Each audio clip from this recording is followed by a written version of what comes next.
Víkend sa v areáli Handlovskej mestskej strelnice konal prvý ročník branného viacboja kinológov. Na pretekoch sa stretlo 20 súťažiacich v dvoch hlavných kategóriách. V kategórii detí sa súťažilo na 700 metrov dlhom okruhu v 4 disciplínach. Hod granátom do štvorca, 2x2 žabky na 10 krokov, preskakovanie pneumatík a obiehanie prekážok.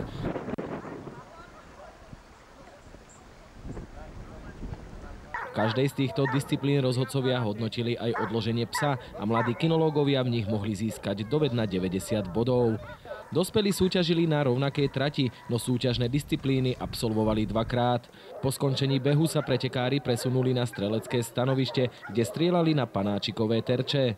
My si môžeme pogratulovať, že sa nám podarilo dotiahnuť do Handlovej toľko ľudí.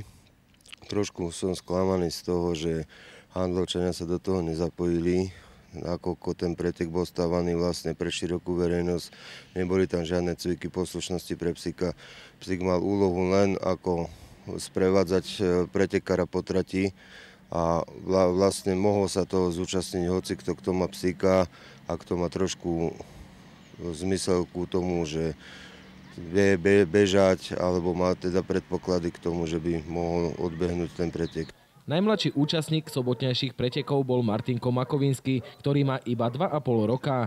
Absolútnym víťazom pretekov sa stal Miroslav Masaryk z kinologického klubu Strelnica Handlová a u žien dominovala Jana Tyštanová z kinologického klubu Banská Belá.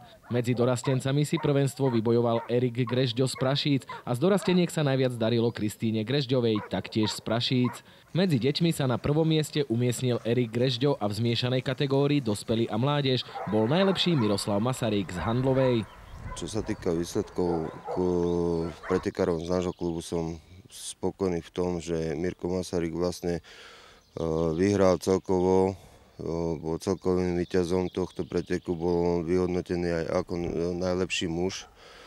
Takže ja si myslím, že aj klub taký, ako sme my, sme celkom dobre zabodovali v tej širokej konkurencii.